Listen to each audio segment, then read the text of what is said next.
Okay, we're live and a few minutes late because we had to get some things all dialed in. This is kind of a special pop-up random one that we weren't going to do. Normally we started doing these on Tuesdays, but this week we randomly did this one. Connor and I were having a little conversation earlier, who wasn't able to make it for a couple weeks. So now we're all here. We'll see what happens and where it goes.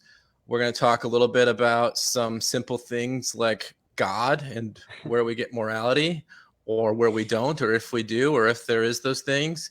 We'll just see what happens. We were talking a little bit beforehand about some of our previous conversations. We didn't want to spend too much time on that, but that's fine if we do a bit. Connor, you are the special guy now because you haven't hardly been around for a bit. So I don't know if you want to catch us up on yourself, and then we'll just get into it, see what happens. Well, I gave the intro last time, so I'll not just go into the same spiel again. But what happened today is I just made a pretty simple post. You know, it wasn't complex or anything like that. I just said, hey, if you're stripping yourself of the institutions that claim to be the gatekeepers of religion, do you believe objectively that you were created by some entity or some mind? And if so, why? And if not, please explain. And we got a lot of interesting answers. And then me and you were kind of going back and forth, and we just thought that it'd be a good debate. And so what I thought we were going to talk about originally was the metaphysics of whether or not a God is feasible. But then it kind of more veered towards the path of, whether or not morality can exist without God. And I guess I take the position that, if a God doesn't exist, then I always just pose the question of where does morality come from? Or are we making the claim from the atheist perspective that morality is a social construct, or maybe not necessarily just a human construct, because I know that we see morality sometimes in the animal kingdom, but at least an earthly concept. So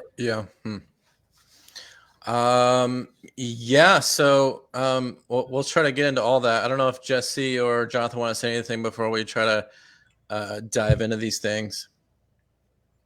You want to go first, Jesse? Yeah, I'll give it a shot. So I would say that would be a really good area to explore, the possibility that it is socially constructed. And I think that it might actually relate to something that we were talking about the other night, where it's something that's rationalized post hoc, after we've experienced things and seen a variety of results. Then we look back and say, oh, this happened because this thing was bad to do, and we did that thing. And so I think there's I think it's a way of codifying what experience tells us over time, often intergenerationally. Some of this stuff is too difficult to sort out within a single lifetime. So,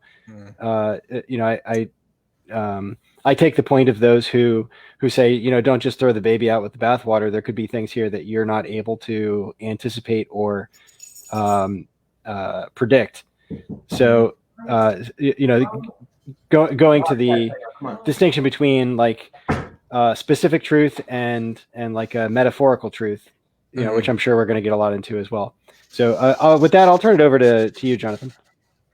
Okay. So in this discussion, we're probably going to have moments where we might talk past someone else, we might straw man something, and it might be because we're using different definitions. So the word religion and the word God and even the word atheism to some extent are almost not the most interesting word to use. It's sort of like the word sports. Right.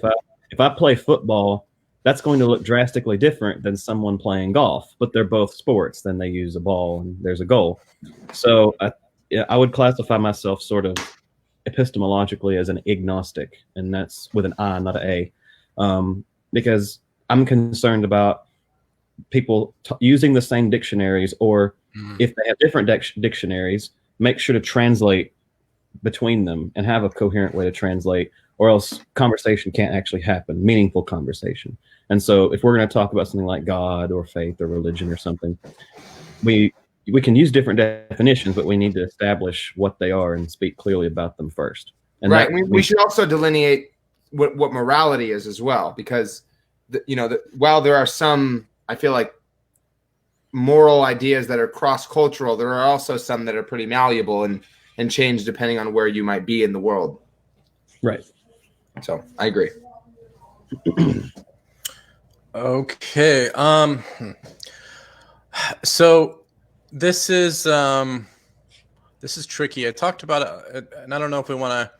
It's tricky because the God idea, whether we want to call it metaphysics or not, ties so closely into behavior, and that's what I was getting into with the way that I answered Connor's question and the discussion we were having in comments earlier.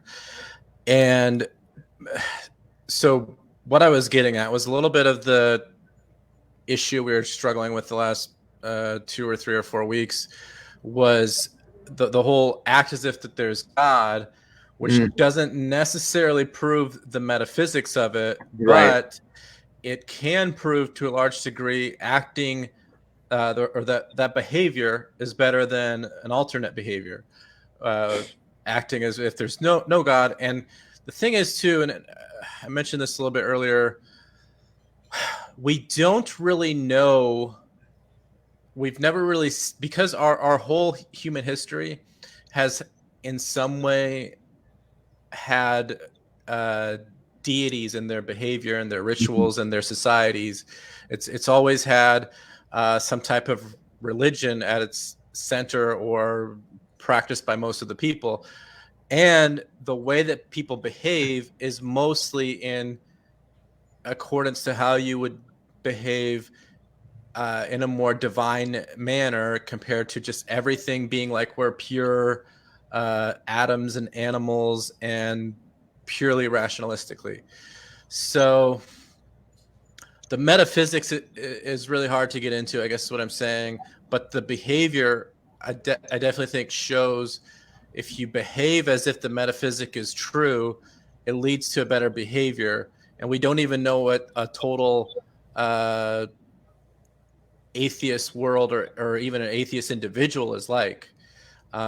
So, that's why sometimes when I think Jordan Peterson would ask a couple times, and, by the way, we're mostly trying to get into what we believe but a little bit of what, the whole world in general believes, including some of the, primary philosophers of the time and everything are. So we might say Jordan Peterson, Sam Harris, or different people, but that's fine. But, so what he said a couple times when he was asked what a world would be like if people were not behaving as if there was a God, or if more people were behaving ungodly, so to speak.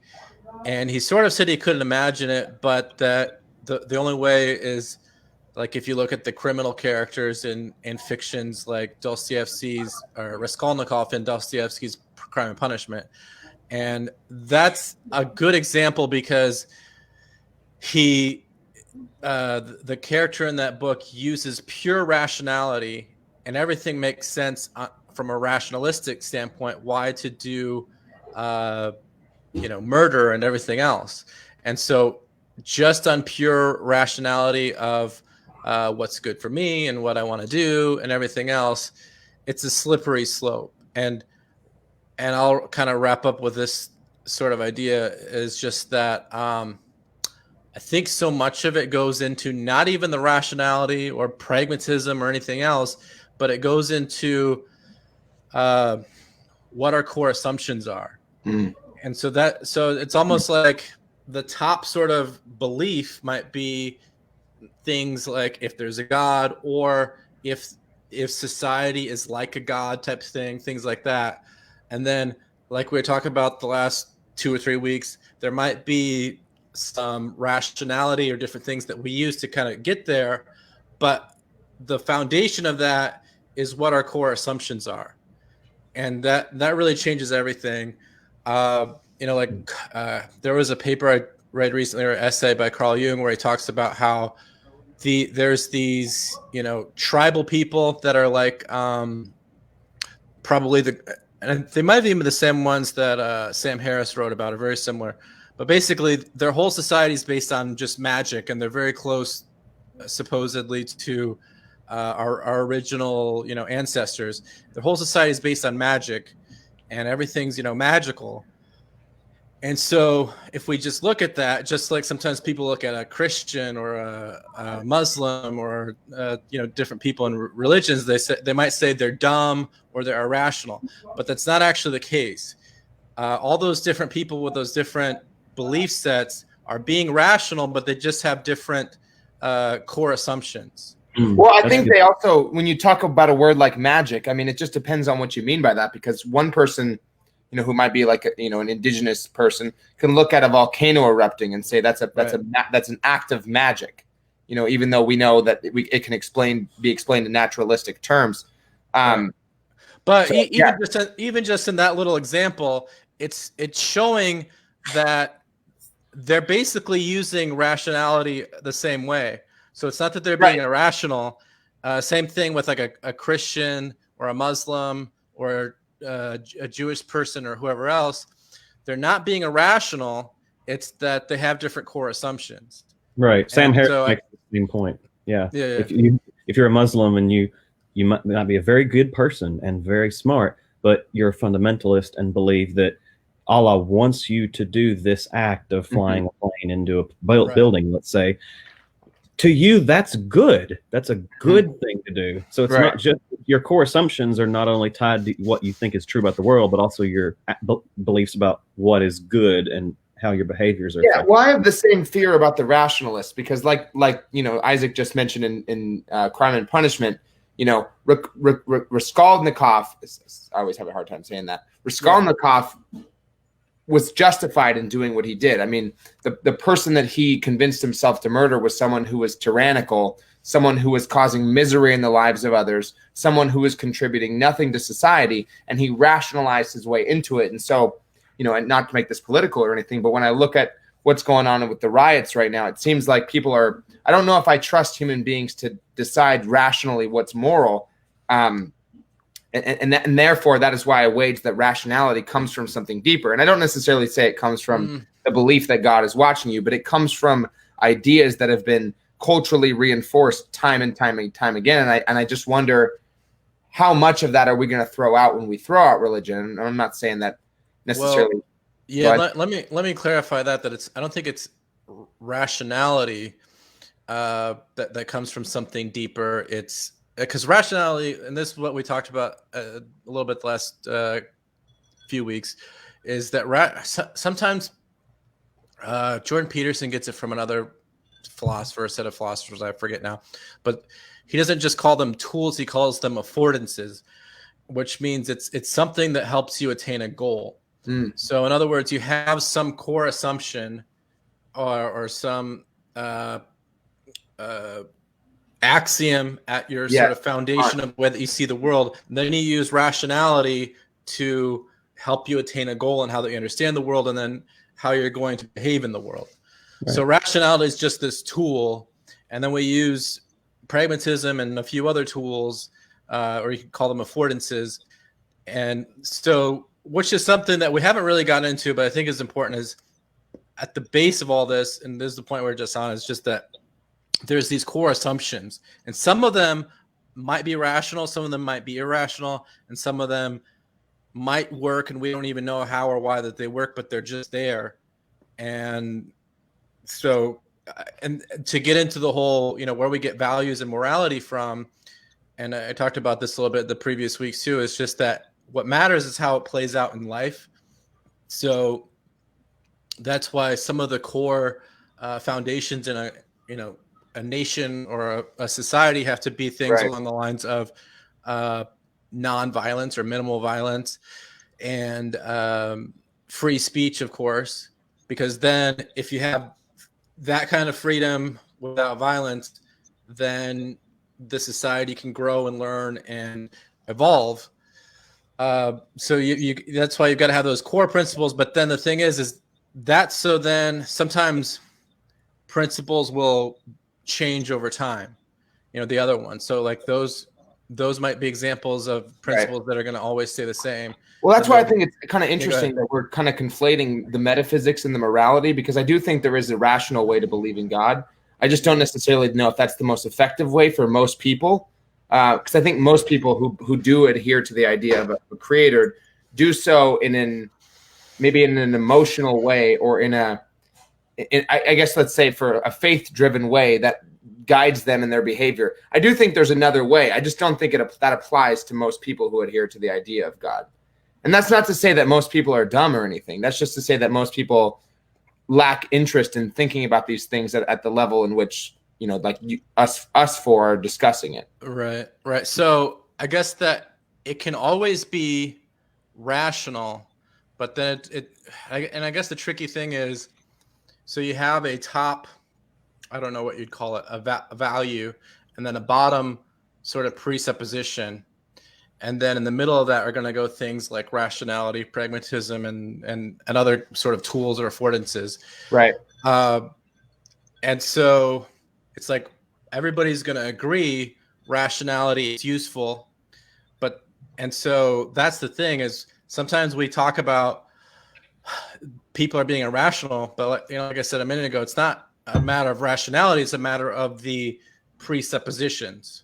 Right. And a lot of that, and this is why we got into behaviors, because what really matters is how we deal with life, how we deal with the suffering that is just going to be in life, whether it's in our own life or in the world, and what we're going to do with these problems that we all face.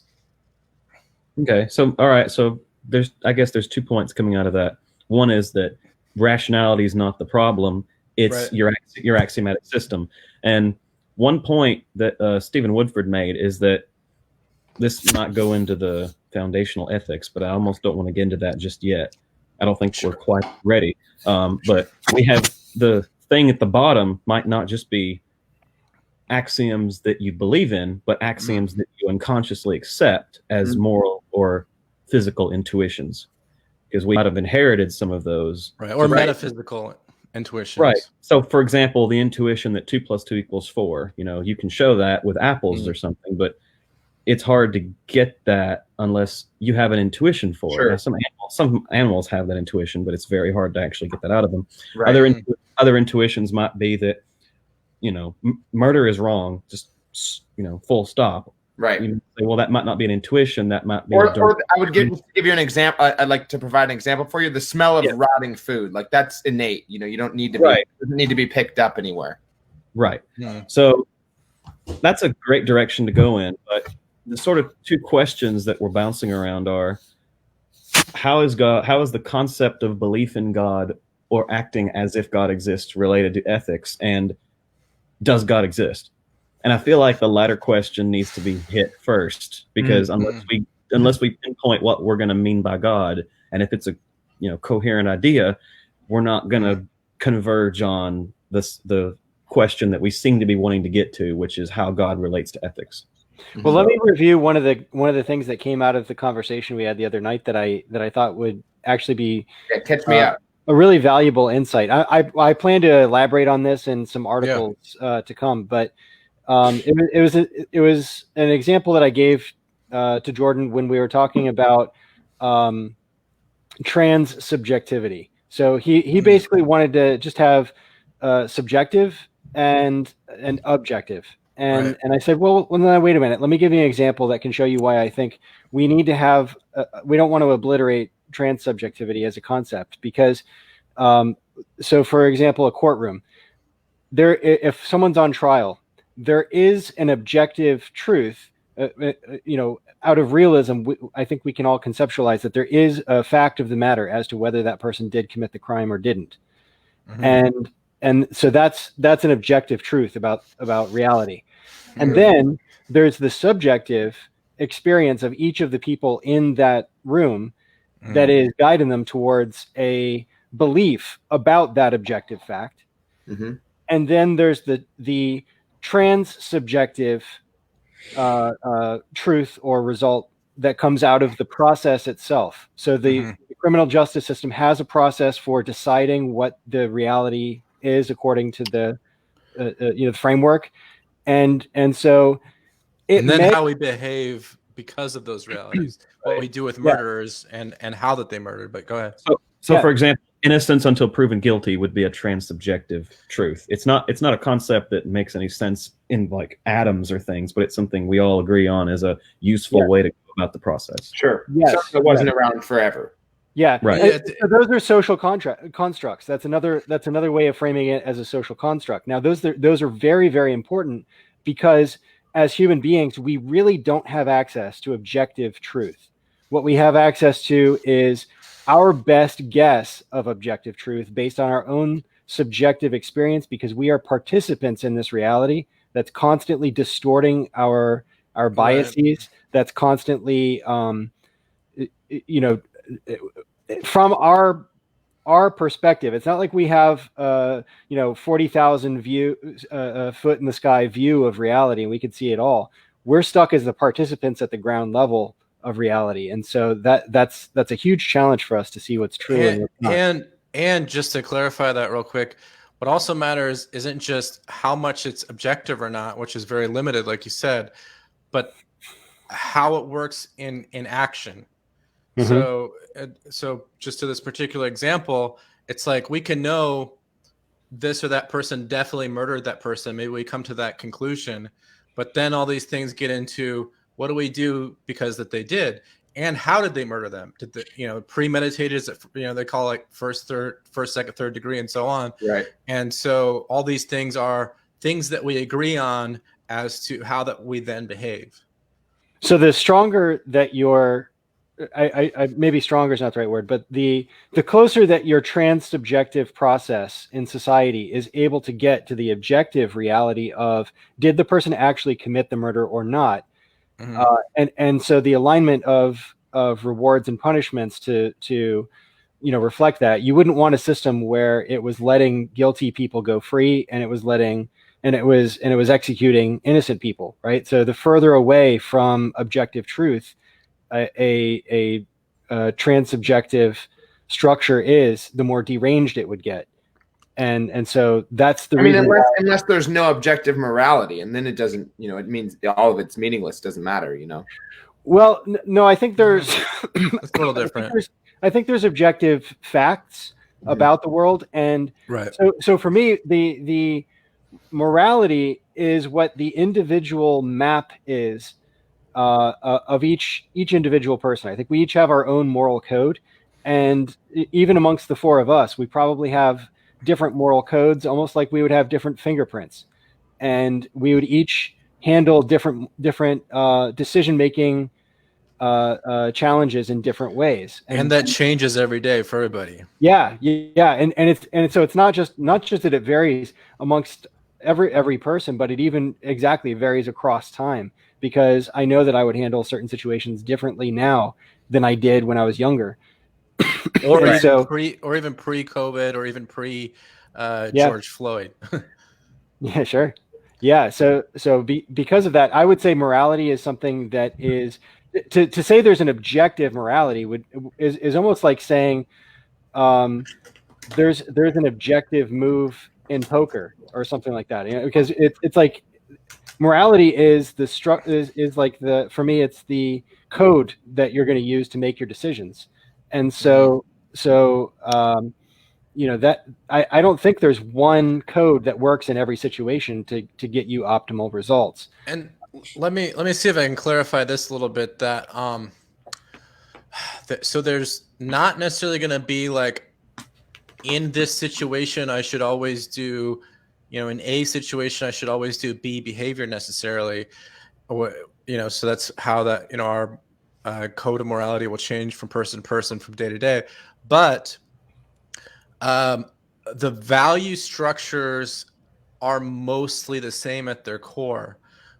So by value structures I mean things like justice, courage, those type of things, integrity, honesty or truth, those type of things. So then when we're in all these different situations, it's not always A situation means B behavior. It means A situation should be behaved through the lens of the value structure the best that I can, including honesty and integrity, all these things. And one key point that I feel like we often neglect is, and I think we're always doing it unconsciously, is that if we don't always live up to even our own value codes, and not even something religious. Like I sent you guys the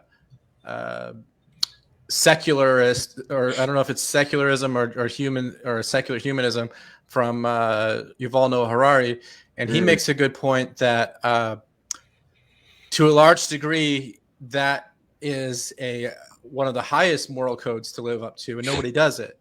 But what it does is then when we don't live up to it, the more that we're conscious of it, the more we'll learn.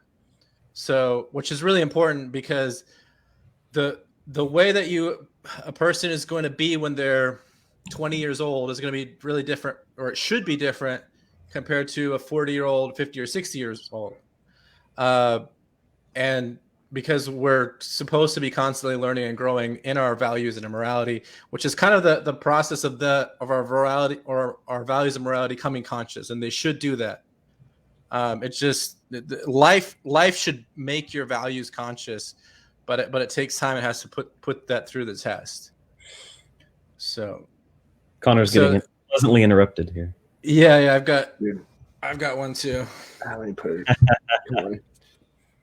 But so Jesse, here's a question. So you framed sort of everyone's ethics as this sort of algorithm they all have that sorts out what they call right and what they call wrong, right? Yeah. And so in all of us. So would you say that this code, whatever it is, the moral intuitions, let's call it, that we share most of them, probably a majority, due to the fact that we all share an evolutionary history with each other? Very much so. Yeah, I think that's a really important touch point to hit, that you can get, you do see similar behavior as far as like the way that families interact with each other across different societies, that parents protecting their children, self-sacrifice, courage, integrity, these are all, you're going to see that throughout the world, no matter where you go, that those are values that are going to be praised. Those are pro-social kinds of things that advance the tribe. And that's, you don't have people survive for very long if would you guys agree that morality is kind of an emulation of the people around you for the most part? I think it's mirrored. Yeah. It have an effect. It is, but you've also got to.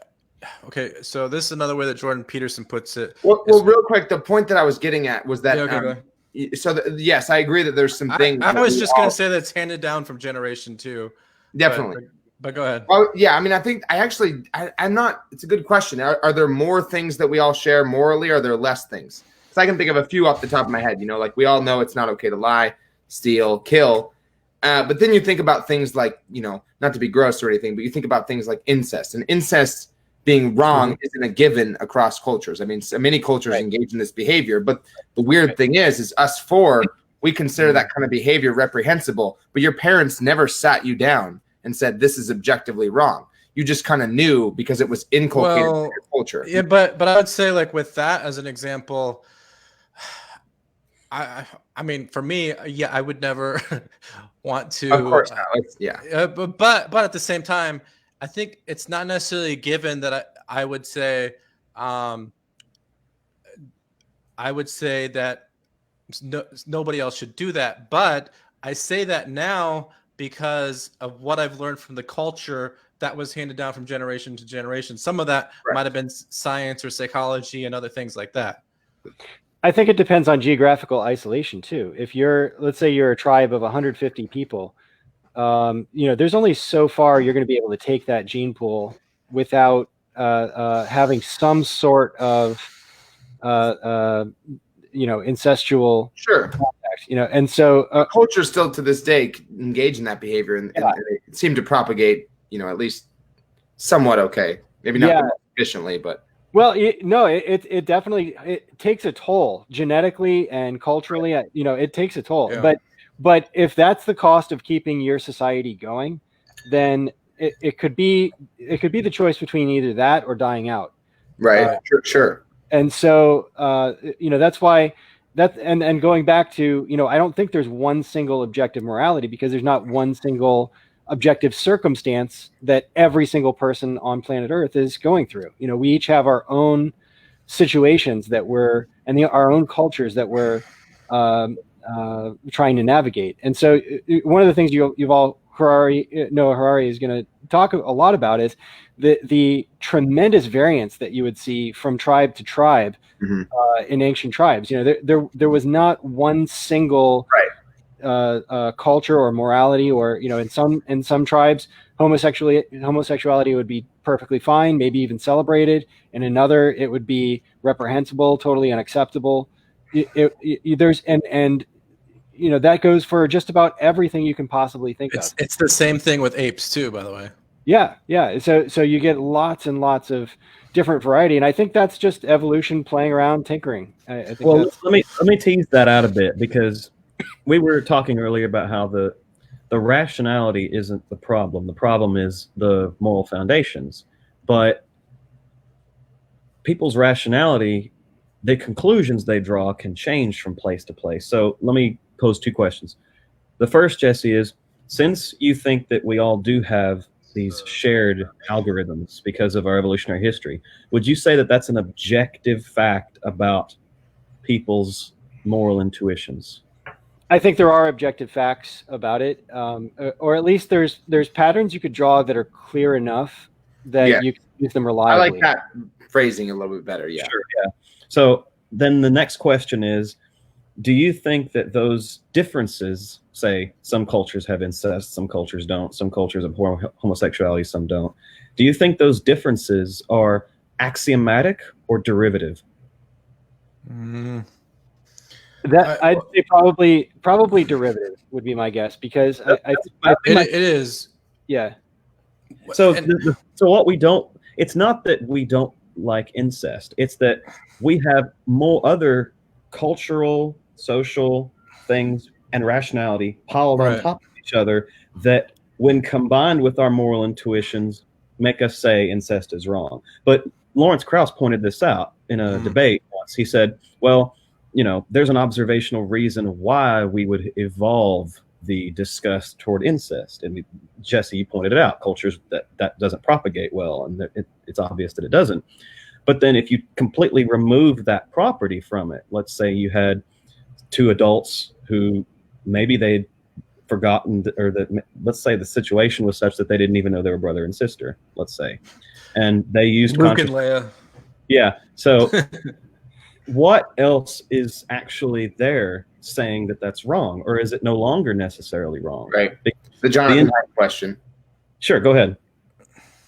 Oh, no, I was just pointing out that I believe you took that straight out of Jonathan Haidt's The Righteous Mind, right? That example? No, I got that from a Lawrence Krauss debate. Oh, okay. I think he poses a similar question. Yeah. Yeah. I have heard that from Jonathan Haidt too, as well. I think that's a pretty common one, because it's an interesting case, and I think the metaphorical truth is the answer to that. Is that even if the specific case is that there's no consequences in terms of it wouldn't cause any harm to potential offspring, or the contraception is used, and all these other, you could line up all those variables as much as you want, but we're still going to have that same metaphorical truth instinct that we would with a gun. We're going to treat it as if it's loaded in all cases, because that's the metaphorical. So I guess my question is this then: if we can, so it sounds like we all agree that not every ethic or moral may be applicable in the same domain. There's certainly variances, but do we agree that in one domain, a codified set of ethics can be efficacious? Yeah, it can emerge. It can emerge and become codified very firmly. Yeah. Well, okay, and this is, I think, where we get into the issue. Real quick though, because I guess my point with that was the reason why I'm sometimes weary about throwing out the morality and the ethics of religion is that, I think Jesse, you might have actually been present for this conversation, or maybe that was a different conversation, but we talk about fossil fuels, right? We talk about the detriment that they pose to the environment, but we also say that a huge percentage of our economy is reliant on those fossil fuels. So until we have another system of energy instantiated, we can't just throw that out completely. So where I would come in and say is, well, if we're going to agree that we need a codified ethic to get people to operate within, how are we going to replace religion, or should we completely, or does it just need to evolve over time, or multiple ways you could kind of take that question, I suppose. Yeah, I think we were doing a question and answer, you and I. And and that came up, and that was a big one. So that was like 2 months ago. Yeah, that was a really challenging one, and I don't remember exactly what my answer was, but I remember being very much in tune with that spirit that we really can't just throw out the baby with the bathwater, because if we don't have something else supporting the frame of this is a load-bearing pillar of society, religion is. So if we don't have something else to replace it with, then everything could potentially collapse, and did collapse in places like the Soviet Union, where they outlawed religion and tried to replace it with their own fanaticism. And let me make a point in that real quick, is that's why I sent in our group text or group message, Yuval Noah Harari's little spiel on what secularism is, and at least the way that he presents it, because some people present secularism as we can never have anything from religion and everything from religion is bad. But the way that he presented it, at least, was that I forget the values that he listed for, truth and love and empathy and compassion and those kind of things. But if you are within those values of secularism or secular humanism, and you get some of that from a religious story, a religious myth or whatever, cool. But if you just get that from however you get it, cool.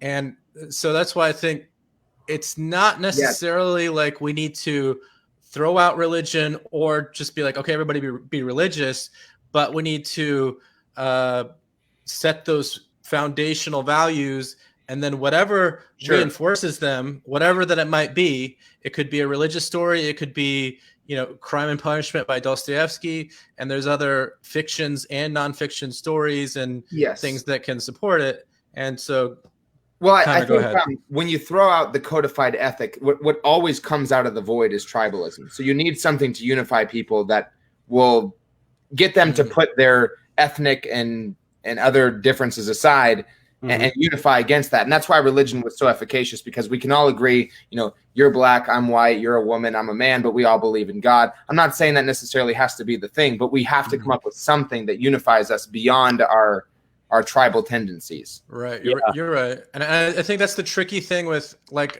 what I've been saying the last few weeks when we've been having these talks is liberal humanism or secular humanism, at least the way that it's presented properly, where it can not have to eliminate the past things but include them within the value set, I think is good. But the reason that has struggled so much over the past 200 years or so, or 300 years, is that we've tried to sort of implement that in various societies, is it's a little bit nebulous. Whereas a God or a religion type of thing, I'm not necessarily advocating that, at least not on a national level, but because it's like, look, here's this book, here's a preacher, here's, all these things that can go under this banner.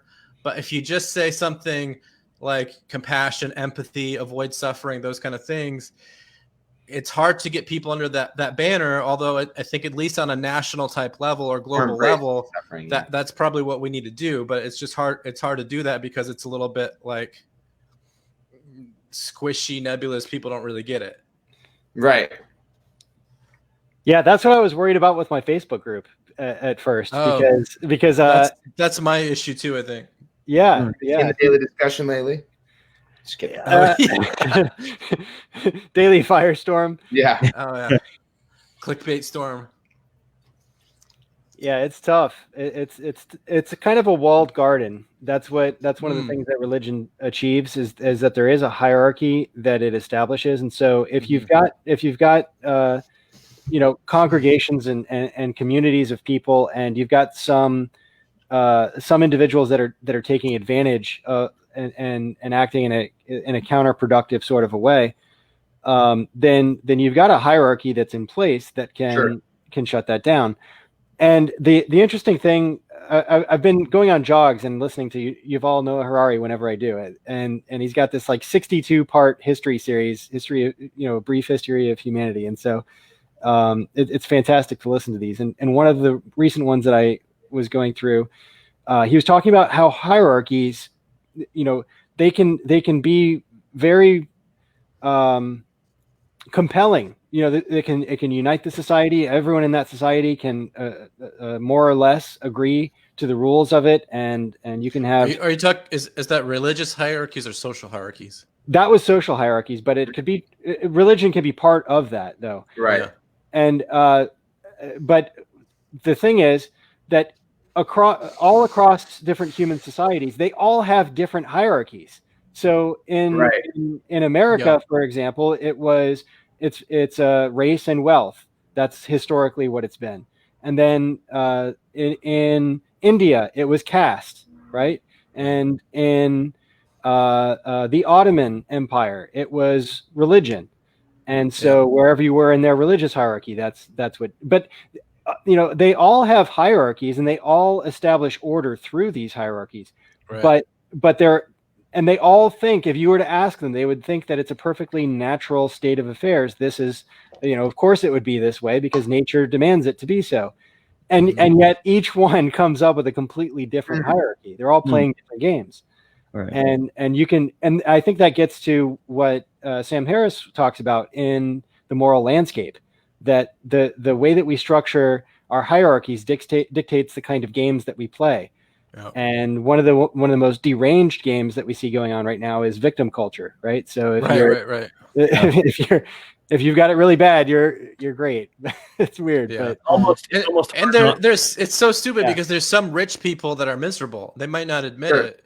But whether they kill themselves or they just admit it later, So as much as people want to, that is a big thing. It's really annoying, but it's going to probably be in the culture at least. No, that's true. Some people are so rich, all they have is money. Mm-hmm. Well, yeah. So it's like, well, they appear. They can appear. So poor. I'm sorry. Yeah. Well, rich people can appear so happy, but a lot of times that doesn't do anything for them inside. It's a front. And then on the other hand, so it's like it's one of the kind of like unifying thing. It's like we all are going to have some struggle to attain ongoing happiness and avoid suffering. And then even if we get a sort of cushy lifestyle and we're relatively not depressed, then as soon as we kind of get that, then we've either got to have the anxiety to keep it and or support the world that is still in chaos. Well, I think one of the ways that we've alleviated that a little bit is actually in the West. We've tried to teach the idea of embracing suffering more than avoiding it. Well, yeah, and that's again one of Jordan Peterson's main points is that is the fundamental value that we have derived from the Western religious traditions is rather than avoiding suffering or just like overcoming it with meditation. Not that that's necessarily wrong, but it's a different attitude that you take it up willingly, and then you're overcoming it, especially if you're doing so towards a higher moral goal, which I feel like that's a lot of our issue in society in general in the 21st century, especially. What was it? Carl Jung often talks about how that in overcoming your own problem, your own sort of like psychological problem, you can help others. And a replacement for psychotherapy type thing or therapy, mental therapy, is a good moral effort, which is something that Jordan Peterson often talks about. Because if you're striving towards a goal, whatever it might be just raising a child or a good business, then what that does is it helps you overcome all the existential suffering that we all deal with. Well, at the other end of that token, though, some people do believe that the goal that they're striving for is inherently good when it's, right. Well, and so it's not. And so that's what gets into another point that I was going to make is, okay, on one hand, like I was saying a few minutes ago, you have things like if we just say values are important, like what is put forth in things like liberalism or liberal humanism or secularism, and you just try to say these are our values, they're not the things of Stalin or Hitler. They're kind of the opposite of that. These are our values. They're not religious, but if you can get that from religion, that's great. Now that's kind of too nebulous, so it's hard to get people under that banner. On the other hand, the thing to be careful with religion that I think people are often afraid of, and I think we all should be to a large degree, is it can oversimplify. So it could, like if you just say, here's the 10 commandments, or here's our code of conduct that may or may not include things that we talk about as examples like homosexuality and this and that, it oversimplifies. So it's like, I don't know, in the future, and that's why it's like, yeah, we want to have sort of a balance of both, of, including everybody in these different worldviews and everything. It's like, we don't want to be too nebulous by just saying, have empathy and stuff and avoid suffering, but we also want to be too, I guess, fundamentalist. Yes. Well, I think religion is kind of a gatekeeper of human memory, because we each have our own memory, and the reason we have that is so we can remember things and be better in the future when we come towards a similar circumstance. But the funny thing about being a human is you can also ignore those memories and engage in the same repetitious behavior over and over again. And I think one of the things that religious stories have attempted to do is to say, hey, don't forget, this is what we know in our past. This is what we know that we're capable of. So let me show you the story that might, push you in the other direction. Yeah. And I don't know.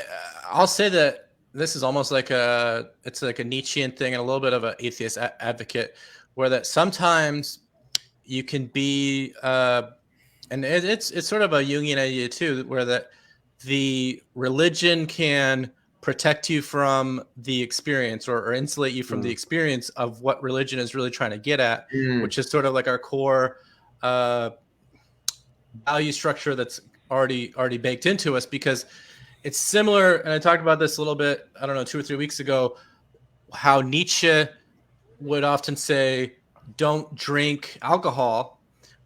And it's the same reason that he was against Christianity, at least the way that it was, or some types of it at that time, was because naturally, if we just go out in the world and we do stuff, this kind of gets into sort of the Darwinian pragmatism idea that we talked about a little bit. But take a drink. But if we just go out in the world and we do stuff, we learn from it. And it's going to be because if we do things that are selfish, if we do things that are immoral, sort of like the lesson at the end of Crime and Punishment, or, how Raskolnikov got all sad because he rationalistically decided it was okay to murder, but then he felt horrible about it because he broke this sort of baked in moral code to humanity. So we can go out and learn by trial and error. So things like alcohol, and sometimes that's fine, drink alcohol and, smoke a joint, whatever. But if you do it too much, it protects you from that. Same thing, and religion could do the same thing. You can like say a prayer, and then it's like, okay, I'm good, and then go back and do that say a prayer on Sunday, and then go back to having secret affairs and whatever other promiscuous behavior on Monday. I used to.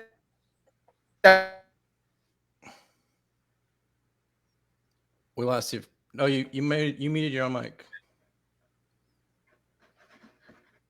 Oh, sorry about that. No, I was going to say I agree with you. I had a friend who used to go to AA, and I used to just go to the meetings and just to support him, And what I started to notice over time was that I think a lot of those people were going there as a kind of almost like a confession. It wasn't so much I'm going to go because it keeps me from using. It was I'm going to go so I can talk about my experience with using, and it makes me feel better about it because I'm surrounded by other people who are also, either are engaging or have engaged in that behavior. And so, I think I see the point you're trying to draw there. Well, okay, I read a book a few months ago. I think it was just called Atomic Habits, or a book on habits. But one point that they made, just to your point right here, is that so the way that habits normally work is there's a stimulus, like you're having a bad day, or you're depressed, or a lot of anxiety. And then the way that the alcoholic usually treats that stimulus, or could just, you can call it a trigger almost, is they'll go and get drunk or whatever. Yeah. And of course, that's different to, having a drink with dinner and all that. That's fine. But they'll go and get drunk. They'll go to the bar and everything else. And that then leads to them, I forget the exact terminology, but it alleviates that anxiety. Sure. Or whatever the problem was. Now, it didn't solve the problem, because, really what we want to do is we have anxieties and we have fears and insecurities, all these things that are trying to help us realize we probably need to change something in our lives or our thinking or whatever. And then he made the point in the book that the way you change habits is you just replace what you do when there's that stimulus, which is what they do in AA. So sure. That's why, usually there's people that were alcoholics and they're trying to quit, or they're sober or whatever. And so when they're having anxiety or whatever the case that would normally make them drink, or talking about their parents or whatever it is that would like trigger them or whatever, then they go to a meeting. But it's doing the same exact thing. Right. And so a lot of times when people are trying to replace habits, whether it was alcoholism or some other bad habits, it's that there's a stimulus that normally makes them do that, and they replace it with a different behavior. Sure. So religion, that's the dangerous thing about religion, is that sometimes we feel things that are, this is kind of like you see how you got these judgmental religious types that are like, maybe they are pretty immoral themselves in some way, or they're just jerks or assholes or whatever. And then but to deal with their own shadow, you might say, they cover it up by being judgmental, whether they're using religion for it or whatever the case. Yeah. So that's the thing, is that into our biology, into our physiology and our psyche is baked the everything that we need, I believe, to overcome bad habits, to overcome or to be led to see when we need to be doing things a little bit differently. Of course, there'll be trial and error. We won't always get it right. If you're paying attention, though. So a lot of people just right. don't pay attention. Yeah. Well, and sometimes that's by choice, whether they're using religion Sure. for it or they're using alcohol or whatever the case. They feel it's like hurting their ego. And what that is too, is that's the maturation process. Normally, we want to grow up. It's normal that we're going to grow up, and growing up is really painful. And there are things that can protect you from the pain of maturing. But so religion can be a tool or affordance to that, which can be really good, or it can be a hindrance if you use it the wrong way. So, and I think this is where, the atheists and others can bring in a lot of value, is sure.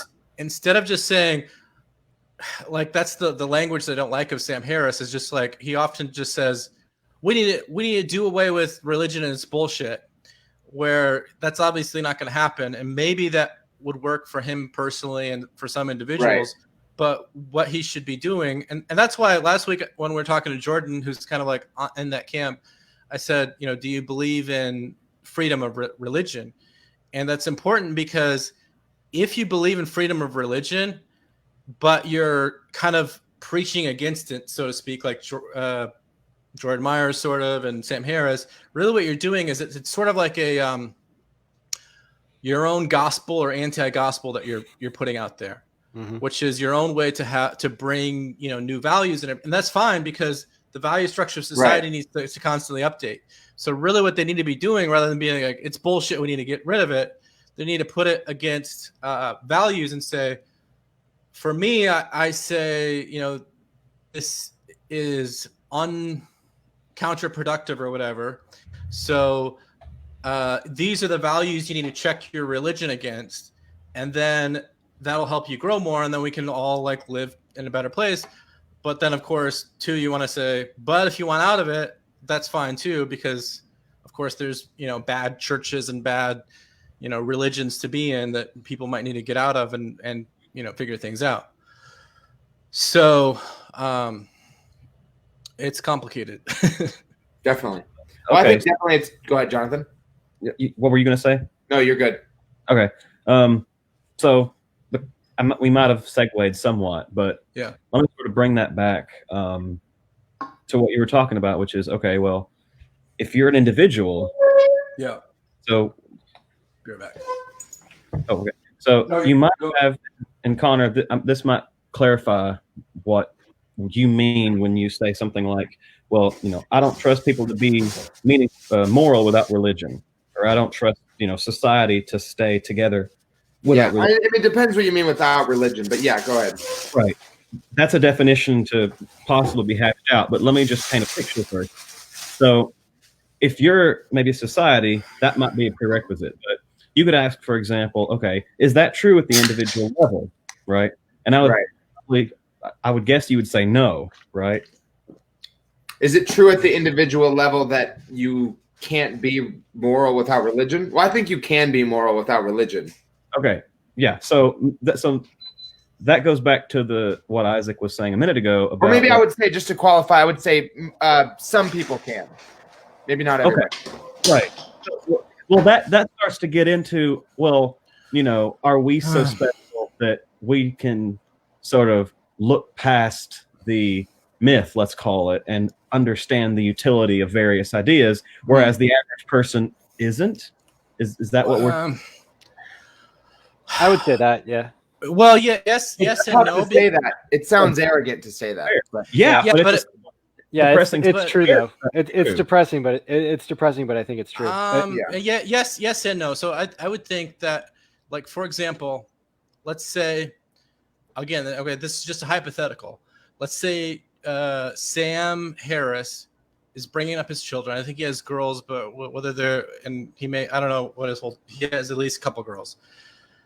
And I hate that they're female because I don't want to sound, chauvinist in the example. Or if they're boys, it doesn't matter. But let's just say, hypothetically, for whatever reason, they had a low IQ, not necessarily like mentally challenged, but they had a low IQ. Yes. And Sam Harris, being a non-religious person, but having a very high understanding of morality, he could raise his children to be non-religious but moral, even if they had an IQ of, like, we'll say 90 or 95 for whatever reason, if that's genetic mutation or whatever the case, I don't know. But maybe they ate some paint chips when they were kids. Who knows? Yeah, it could be a lot of things. Yeah. And so a lot of it goes. So that's saying some of it could be hereditary, some of it could be environmental. The stories from religion or the myths, whatever you want to call them, they're very good tools to help people normally. Because the thing is, normally it's not it's that the parents aren't very good teachers to the children. And so if they're not very good teachers and they don't have the tools of these religious stories and religious institutions, then it's hard to teach a child that. And then if you have a child that wasn't ever, given those tools, and then they're not very smart to. And then the other thing too is, like, okay, let's say that they have an IQ of about 100, 110, and okay, we're off the Sam Harris example, but it's somebody else who wasn't raised that way, but they want to have morality. It's also then like a choice and a value of how much time and work and energy they're willing to put into it. Like, I think the four of us have, read a lot of books and right. Well, I don't think there's anyone who's so moral that they couldn't, even whether or not they're atheists or religious, couldn't achieve a higher level of morality from reading religious texts. Although the other point on this that I wanted to make, and this is where it gets tricky, because they could become moral, but then the tricky. So then on the other hand, the religious traditions can be useful tools or affordances to make that easier for some people, or just for people in general. Right. But then at the same time, the other sort of, I don't know if it's a definition issue or what that we get into is, in a way, everybody acts religious to a large degree because there's a lot of ideas that are in us because we behaved religiously for so long as human beings.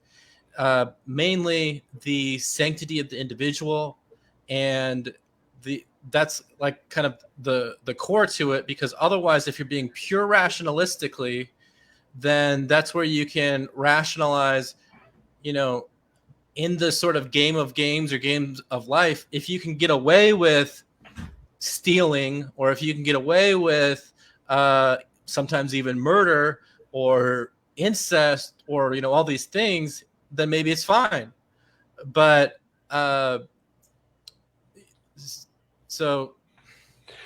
we behave on morality that's been baked into us because of behaving that every individual has something like a spark of divinity for thousands of years, maybe tens of thousands of years. Yeah. Who's going to judge it when no one's looking, type thing? Well, so that's saying that on a pure rationalistic way, that's the tricky thing. On a purely rationalism, it might be okay to, without anything, acting as if there's God, or acting as if every individual is divine, then you'll get away with it when you can. That's kind of the point in Crime and Punishment.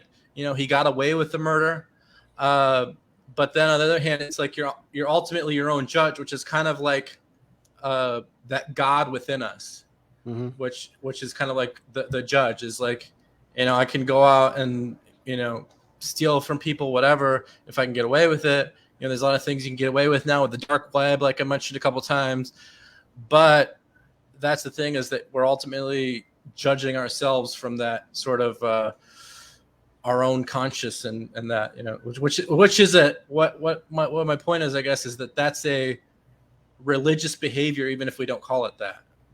Well, and that hints at why my answer was as it was. I want to get away from the concept of IQ entering into that, because I think that's a really, really rough measure for these sorts of things. So I don't think that's what it is, and I don't even necessarily think education is what it is, although I think that helps a great deal depending on what kind of education and how. Lack of interest is another one. Yeah, lack of interest is probably the main one, I would say, but it's also probably one of the biggest is humility. So as we enter into these discussions, the one thing that's different about these discussions from the kind that I have with a lot of other folks is that each of you guys is open to the possibility that you're going to learn things from the other guys in this discussion. You're not thinking that you're not walking into it imagining that you already know all of it. You've got a curiosity. We're trying to learn from each other. Yeah, exactly. And it's that attempt to grow that has to necessarily admit of inadequacy going into it. In other words, I'm not what I could be when I walk into any of these sorts of things. Sure. I know that it's a lesser version of myself that's walking in than the one that could walk out. Right. It's a Nietzschean will to power type thing. It is to an extent, but the power is one of adaptability and flexibility, not necessarily dominance over others. And let me clarify that. Okay, that is because the thing is with the Nietzschean and Adlerian will to power is that that can be used for evil. That's where some of these power fragments. Right. Well, you can, like, sometimes the example that I use is if you look at Jeff Epstein, for all intents and purposes, before he stopped getting away with his criminal behavior and whatever else he was doing, and not all of it was criminal, some of it is just Wall Street stuff or whatever. He was toward the top of the dominance hierarchy, as far as materialistically, but he was a person who was very dead inside, and that's part of why maybe not even dead, but like gross inside, and that's why that he had to, or he not had to, but he ended up engaging in a lot of the horrible criminal things. So that. And I that's part. I realized last night when I was reading it, my article I put on Medium is really long, but it's because I wanted to get into that issue, which is really important. Another version of it is the conclusion to, and I put it on my page that you can find, or I can send it to you guys. But okay, there's 4 of them, and I mentioned it before. So the first one is like our animal needs, like food and sex and survival. Then will to power is the second. And then sometimes what will supersede that is things like a code of conduct or some of it might be customs or morality that would hold society together. Some things that, like we were talking about 2 or 3 weeks ago, that our universities are supposed to teach of how a human's supposed to be a human. So that's like not the will to power, but and it goes into an important question that Jonathan brought up a few weeks ago, where it's like, what is the motivation of a physicist, for example? Because, the best physicist in the world, or one of the top physicists in the world, he may not have a lot of money necessarily, but he's like at the top of a different dominance hierarchy. So there's all these different dominance hierarchies, and there's all these different. So anyway, there's really 4. There's our animal, and then there's the will to power. The third is like the customs of our society type thing, and the code of morality on a large scale. But then the fourth is our maturation and transformation process that's always kind of shaking the boat of all of those. And that's the one that sometimes we can cover it up with bad habits, and we can cover it up even with religion, not necessarily, but we can, and even with chemical substances and things. And I just say that to say that, the Nietzschean will to power, at least in the way that you're just using it, it is so power doesn't always help you, or it doesn't always make you better. Like I mentioned earlier, sometimes there's very wealthy people and they're like totally unhappy, or they even kill themselves out of, just being unhappy.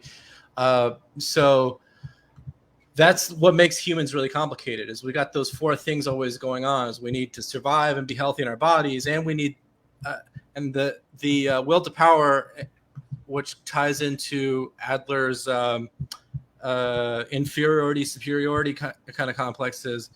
That's important. That's the dominance hierarchy, because if you're at the bottom of the dominance hierarchy and you feel it in your biology, that's where you feel like you're more likely to die, and you're less safe compared to if you're up a little bit in the dominance hierarchy. So ascending the dominance hierarchy doesn't make you better. Making you better and maturing and allowing yourself to mature makes you into a better person. But that's kind of what makes people. Yeah, but do you believe that we have mechanisms that prevent, or at least that attempt to filter out bad people from rising up the dominance hierarchy? Or do you think it's the other way around, that we actually have a system that? Well, okay, so propagate to the top? That's an interesting thing, and so that's why that I think innate into us and is these core values of things like empathy and a sort of desire for truth and those type of things. And so like in people ascending to the dominance hierarchy that shouldn't do so, we want to hold them up to that standard of, we want people to be honest and everything else. And so that's how sometimes you get people ascending the dominance hierarchy, like Jeff Epstein, and you could think of other examples. They do so materialistically, but then they have to hide their dishonesty. Like they can't come out and be like, hey, I've got a dishonest business and a dishonest, sex ring and whatever else that they've got. I've never heard of an honest one, but yeah, go ahead. Well, right. Yeah. But that's the thing, is you've got to hide it. And so as people violate our innate values, they have to keep it hidden, which actually proves the value. So like the value of honesty and the value of, a bunch of other things that people, every time you're hiding a value, or you see somebody in a story or in life hiding a value because they're violating it, that actually reinforces it.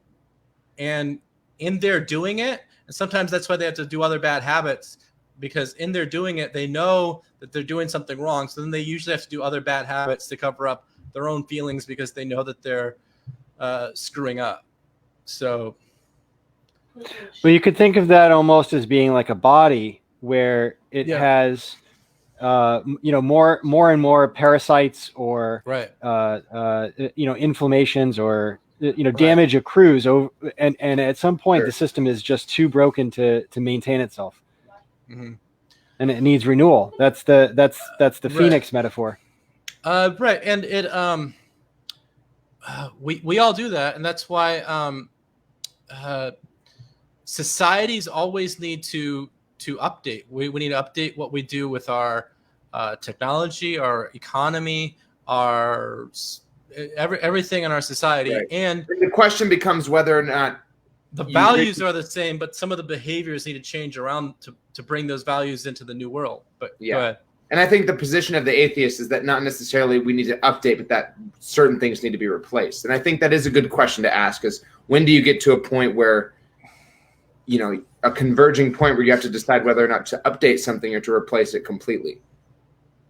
Well, yeah, so maybe I could jump off that because... Go ahead. So if society needs some kind of religious structure to codify ethics, I'm playing devil's advocate here in some sense, but like, for example, I don't think that, so Connor, you said, I wouldn't trust society if all they had was rationality. Sure. If that was it, I wouldn't trust it. I could say something similar. I wouldn't trust society if all that there was Christianity everywhere, because I think there are some Christian ideas. I mean, you might disagree with this depending on what you mean by it, but like, for example, let's just take some basic ones.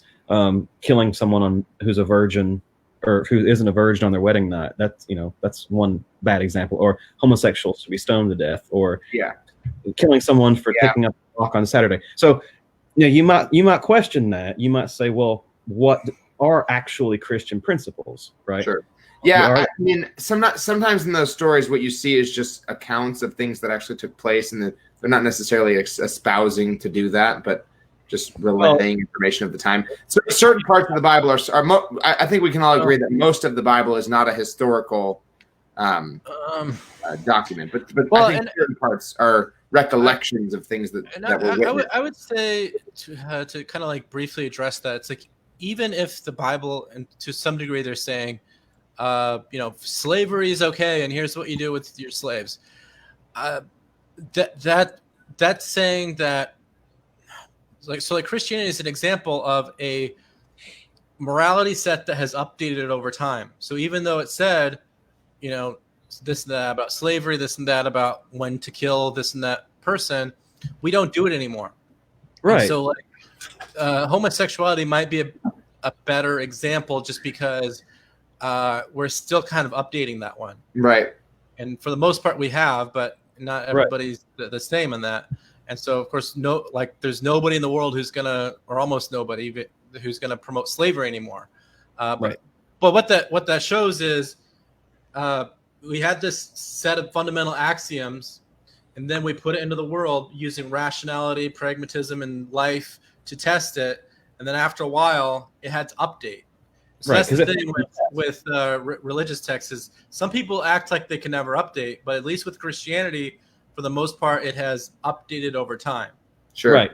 So where I was going with that is, okay, why don't we just try to figure out certain principles that have been tested, or we've observed, we shouldn't stone homosexuals, so on and so forth, and codify it in something that isn't necessarily a fixed religion today. So, for example, you could come up with a different religion, or you could call it something other than a religion, but it would be some kind of codification that isn't necessarily dependent on one set of stories. Sure.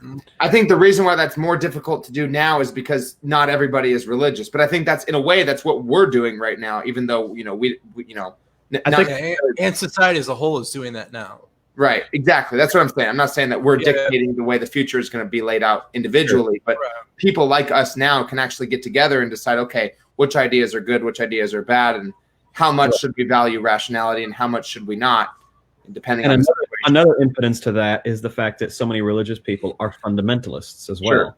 So you have both sides. So I don't know. Just the same way that some people would say, like maybe Sam Harris would say, that we should throw out with everything religion ever produced. Right.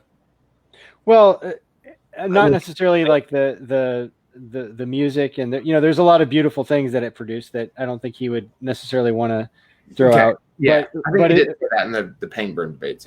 Yeah. But as far as the idea of religious or of some books being revelations, that divine revelations, that's the part that he seems to really want to get rid of. I do want to go back to something that Jonathan was talking about with it was mostly, I think, the Old Testament that you were referencing as far as some of the stoning people for this and if she's not a virgin on her wedding night and things like that. And the story of Christianity, at least as I understand it, is about evolving out of that sort of rigid law code that no longer served the people that were abiding by it. So Jesus was, in essence, the way out of that oppressive law system. Right. And so I want to make that point that, and this is something that I find really, really interesting about Christianity, is that he did not denounce the law. He did not denounce Yahweh, the one who made that covenant. He did not, none of that stuff. Instead, what he was doing was kind of almost a game of improv. It was like a yes. It was like a yes and, right? That's what he was doing. Yes and. So he's saying that's all true, and now we're going to go this way. Well, let me bring an important quote to that, which is how that he did it. He's I believe there's a verse that says he came not to destroy the law, but to fulfill it. And the reason that's important, and this is where I feel like Sam Harris gets a little bit missing the point, is that because he says like, oh, look, because of what Jesus did, he's advocating, I forget the word that he used, but he's like talking about human sacrifice.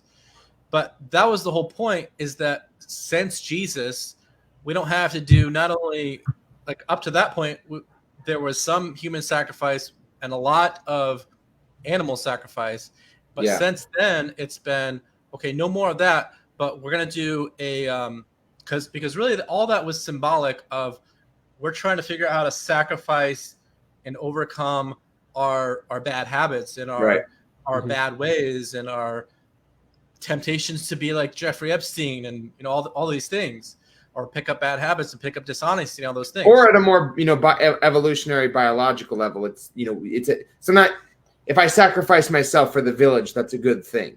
More people live. Well, and that's still a thing. Like, and that's why I feel like it's important to remember people like, including Socrates, Martin Luther King Jr., Gandhi, and others who maybe they didn't do. They didn't do like a martyrdom, especially as very young individuals. Although Martin Luther King was. He was like 38, 39 when he was assassinated. But what they did is they said, I'm going to do this, behave this way, even though I know I can lose my life for it, and I probably will at some point in the not too distant future. And that's what we have to do. Of course, we don't want to advocate martyrdom necessarily, but that behavior led to major transformation in our society. Both from all those guys who would behave that way, not in being like, I'm a martyr that's gonna put a bomb on myself or intentionally let myself die, but sometimes you have to do that. You have to behave in a way that it will possibly kill you, or at least make you the outcast in your society, which is very analogous to the behavior of Christ. Sure, he went against the grain. Well, he didn't just go against the grain. It was similar to, like I said, what Socrates did, Gandhi, Martin Luther King, maybe even Abraham Lincoln, where they're like, okay, I know this behavior could get me killed. Like, it's tricky with all the metaphysics around Jesus, because you could be like, oh, he could bring down angels and have God, grab him with his hand or whatever else. But he behaved in a way that he's like, okay, I know I can get killed for this, but it's the only way to transform the society. Sure. For a better way. And that's exactly what happened with those people. And that's a very deep, fundamental, and important thing you can never really get to without a good religious story. I mean, you sort of can, like with those examples of non-religious people, but it's a religious act where they decided to live, even if it's going to cost them their life. So, but what that does is it transforms the Old Testament into, now we can live in this New Testament way, where we're not doing those things like killing people and those other things that were misunderstandings probably in the Old Testament. But like another point that Jesus made is, he's like, now it's not just don't kill your brother, but if you say that you hate your brother, you might as well have killed him. And it's not just if you have committed adultery, but if you lust at a woman with your eyes, then you have committed adultery. And that could be a little tricky, talking about the whole like, is God like angry with you for jerking off by yourself or whatever? But which is sort of a Darwinian pragmatist sort of thing. Which, okay, take another drink. I will say, I do think that's actually at the same token too. I think that's one of the reasons why Christ was so harped on the idea of separating the church and state, was because I think he saw that the way, I think he, whether or not you think he was an objective person or not, I think he saw the way that the church was denigrating people for committing these sins, and thought that it was a bit hyperbolic, because I think at the end of the day, he recognized that everybody does things that maybe we're not proud of, and that there's a certain level of denigration that's above, it's over the top. Well, so, that's render unto Caesar what is Caesar's, and render unto God what is God. That's the separation of church and state in one sentence. Well, yeah, but and he, okay, so that was the Jewish tradition, and they still, some of them believe that there's going to be the Messiah to come and establish the kingdom on earth and that type of thing. Whereas what he fulfilled or changed or transformed the kingdom of God isn't that it's going to be this physical kingdom coming. It's that the kingdom of God, this is a point Jordan Peterson sometimes make, although he doesn't get into great detail, is that the kingdom of God is something in your psyche. The Book of Thomas. Yeah. Yeah. I highly recommend everybody read that book. Yeah. But so the kingdom of God is mainly that person, the person that will willingly take up their cross and willingly take on the suffering of existence to bring something better in the world. So he transformed it from being a state of government to being a state of mind that we have to seek. Right.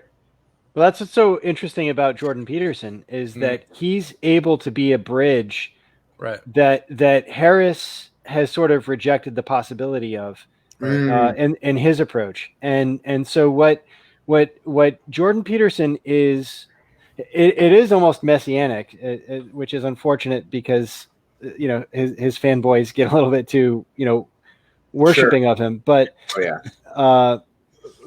but his, and I don't know that it's necessarily going to be him, but it is going to be that approach. Yeah, the state of mind. That state of mind. Yeah, that is the what he's trying to do is reconcile the divine and the real, I guess you could say, and he's trying to spiritual and material. Yeah, that's a better way of putting it, and he's trying to do it in a way that is actually accessible to both religious and non-religious, because when I first started listening to him, I was very far on the side of Sam Harris. I was like, we got to get rid of this religion thing. It's got to go. And once I started listening to him and understanding, and listening to religious people, it's the act of listening. And when Connor jumped in and said, not everybody's paying attention, that is huge. That is key, is the paying attention. And he emphasizes that in his Marduk lectures, which are, I love those. That's my favorite. Yeah. No, it's really good. We've got to pay attention, and the ability to listen is going to be our way of reconciling all of the global religions that are in conflict right now, because they each grew up in different societies and different hierarchies. They might as well have been different galaxies, because there was no contact between humans in Australia and humans in Europe and humans in Mesoamerica. They were just completely different worlds. Right. And I think it's fun to watch people who are on the opposite extremes of the poles. But I think the more productive conversations happen with people who don't unequivocally lean one way. Yeah. Well, yeah. but also try to learn from the other side. Like that's Sure. Yeah. Yes, exactly. I enjoy talking to Jonathan and Jesse because they're on that other side, and I learn from their perspective. So there's something interesting I was thinking earlier, Jesse, that you just brought up, which is all these different religions, and somehow we have to make them sort of fit together now. And so would you say that the thing that we should have would look something like a universalism, which isn't necessarily supernatural, but is a kind of universalism where it's not that we're just sticking to one religious story, it's that we're just taking sort of all the best ones and sort of cobbling them together, or making something similar to that that's not necessarily dogmatic in any way? I think you're on track there. Yeah, I think it has to do. I think it has to do with the state of mind, like we were saying, and the one. And so it's not necessarily a formal or rigorous sort of a thing, but I'll tell you the way that I think of it is that every story that humanity has ever produced is mine. It's like everything. You can learn mine. from each one in some way. Yeah. They're all reflections of what I could be capable of under some set of circumstances, right? So you wrote a book. You learned more about yourself from writing that book. Yeah, and so there's nothing that's really ultimately foreign. It's all part of nature. It's all part of humanity. Everything that's out there, and so it's all resources for me to use. And even if some of them are, maybe embarrassing or disappointing or painful or whatever you want to put on it, it's still ultimately me as a human. All of it connects with me. Yes, and I would say the benefit of really old stories is that it gives us an intimation into the minds of our evolution, or the sequence of our evolution. Because what we want to try to do is we want to imagine ourselves in all those different positions, whether we imagine ourselves in 1940 Nazi Germany, or we imagine ourselves in Egypt a few thousand years ago, or whatever. We want to, because then, because what we're doing is it's the reason we have stories and the way that our mind works is it's running simulations, and so that way we have to do a lot less of screwing up ourselves, because we can see what has come from history, has come from the myths handed down, and so like a lot of why I started the group that I did and what I'm trying to get at in these chats and everything, it's so that, like, okay, one of the things, this is maybe something that I would disagree with Jordan Peterson, or maybe his approach, is he kind of has that sort of idea toward universities, like, burn them to the ground and take away their funding and all this. And he's still at a university, so we definitely need some sort of like reformation of the universities, or a lot of them, maybe not all of them. Yeah. But I think what we need more than anything is it's like people to be very conscious of their values. Because if you're very conscious of your values, you can go to any situation. Like if you're like, oh, darn, I have to go to this very liberal university, whatever one it might be. And so they're going to try to inculcate me to be a social justice warrior.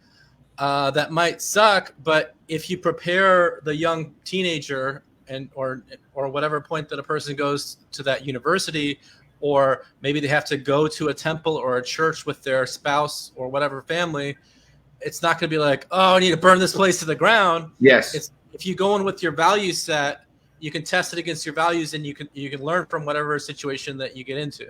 Absolutely. I think ultimately, I'm not sure exactly how this will play out, but I think a huge technological revolution will reform education forever. Yes, it's coming. It's coming very quick. Yeah. We've already gone to a virtual environment. I just did all my tutoring appointments today. Do you find that it's as effective? I actually do find it to be pretty effective. Cool. It's hard to compare. It's hard to compare apples to apples with that framework, and it doesn't necessarily scale in exactly the same way, because we have longer appointments and we have less people that are pursuing those appointments. So we had a lot of walk-ins before. And so, it was a very different culture and dynamic. There was like groups of people like the four of us, we'd have clusters of tables where people would just have these conversations all day. They'd spend all day there talking about, math problems, physics problems. And it's like a really cool culture that we have where I work. And so, that's lost with the online platform. I think there's always going to be a place for face-to-face, but that's going to be like the premium. And that's going to be something that you don't really need. That's like going to be one of the luxuries. You're going to be able to learn everything you need off of YouTube videos, right. I mean, independent study, and it's always been like that with libraries anyway. I mean, if you were really dedicated, you could go to a library and teach yourself whatever you wanted for the past couple hundred years. But who does that? I got a YouTube PhD, man. Yeah, yeah, you do. It's actually almost stronger than that. It's that probably the way forward is autodidactism, independent study, or self-directed learning. Yeah. Well, one of the things Peterson talks about on Rogan is that, it's not exactly known how many people can read, and actually, everyone can read, but how many people can actually sit down and read, complicated text? But most people, like 99% of people, can listen. Yeah. And that's huge. Especially on a complicated level. Like it's even hard for me. Like I would never be able to finish any of Jordan Peterson's books and some of the other big important books, except I got them through Audible. Right. I like to say that I've read all of Carl Jung's books, but I've probably read half of them and audibled the rest of them. Right. Right. And that's the thing is, well, and it's not that I can't. It's just that it's so hard to engage that way. And some people are more naturally inclined to reading and that type of thing than others, but that just opens it up for like just so many more people to be able to learn on so deeper levels, to be able to get it through YouTube and Audible and everything else. It's a great I gotta go, guys, but I loved having this conversation with you guys. Thank you guys for having me. I really appreciate it. Hey, take care, Connor. Always great to talk to you, Connor. Let me know when the next one is, and I should be able to make it. Over the next 3 weeks, my schedule is going to be very flexible, so just let me know. Are you available on Tuesday at noon, by the way? Absolutely, yeah. No, I have no hang-ups for the next few weeks. Okay, Tuesday we're going to do it earlier because we're going to try to get some European friends in, but Tuesday at noon. Cool, let me know, guys. Thanks for having me. I appreciate you. Anytime. Cool. See you. All right. Should we wrap it up and regather on Tuesday? That sounds good. That sounds good. I just wanted to close with one last idea for anybody who is, coming out of high school, kind of young, figuring out what they want to do. Yeah. Just wanted to make a plug as somebody who's approaching 40 and has worked in higher ed for many, many years. Mm-hmm. And what I would say is you unless you're coming from a place where you've already you already have a well-established financial situation, what you're going to want to do is get yourself situated first. And so I would strongly recommend a 2-year vocational kind of a thing that is in the direction of the field that you think you might want to go into. So for example, if if you want to go into nursing, let's say, then get a CNA license and start working as a CNA.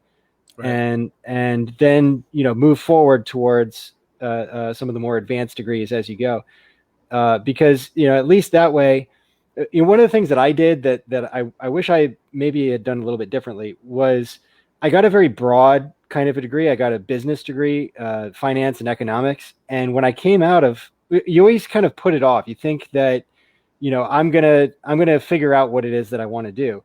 And if it's not really a specific thing and you just keep doing what you find interesting, but you don't exactly have a plan, that can be a real challenge for you. So just on a practical note, I would say get yourself situated with a practical skill that you can lock it in and take care of yourself. That's number one, is to be able to become self-sufficient, kind of Maslow's hierarchy of needs. Right. I would agree with that. And all right, should we just regather ourselves on Tuesday then? Yeah, maybe I can make one more point. No problem. Yeah, just bouncing off what you were talking about, Jesse. My wife and I are actually in the process of writing a textbook, which is going to not just be an online textbook, but it's going to be an interactive one.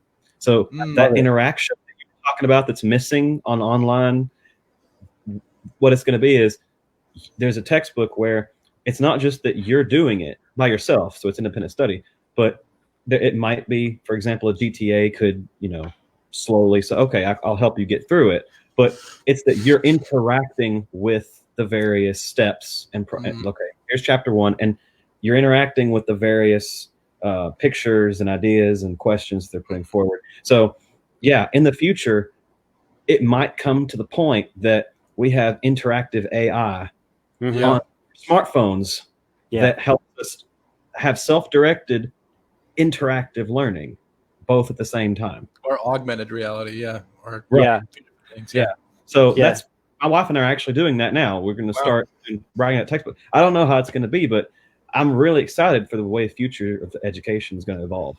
That is so cool, man. It is. We'll have to talk more about that. Yeah. Okay.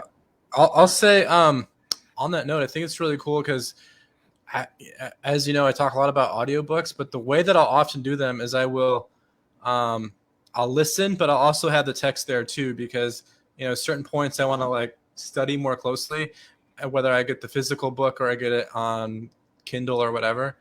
And so one thing that I really noticed this last couple of years is I've sort of been teaching myself some of these things, whether they're philosophical or whatever, is it helps to have as much of all those things as you can, audio and then a text. Sometimes you can get there's books that are, audiobooks on YouTube, where they'll have like the scrolling text with it. And then also like on some of them, it'll have the link that you can click to see what that, references in the back of the book. And then, so that's all really helpful. And then I'll tell you guys one little sort of dream along these lines that I've sort of wanted to get to is I've always wanted, or at least these last couple of years that I've been, studying these kind of things, I wanted to have or work together with some people on some level to have like an interactive website type thing, maybe even an app where people can interact with a value structure. And so what it is, it's like you see this like hierarchy of, pinnacle of value structures, and then people go on and they would interact with it to say, okay, materialism needs to go more down, and they would make points for that, and give references and whatever, and like, okay, truth, like people would like exalt truth with a bunch of references and history and stories and everything else. So I think a lot of this is like where the future's heading, whether it's what do you call it? Whether it's through universities or just for independent study for the sake of learning. It's exciting to see where the future of learning is going. I feel like you should make an app on that, like a a experimental morality app. Yeah. Or I was thinking a Reddit thread. That you could start there with something that's already kind of simplistic, but and already there, and then make it more advanced once you have a framework and some people that are interested in it. Right. So cool. All right. Well, good talk, guys. Let's try to get together on Tuesday, and I'm glad we got to keep doing this. So thanks a lot, guys. It's good, man. Thanks. All right. Thanks. See you guys. Bye-bye.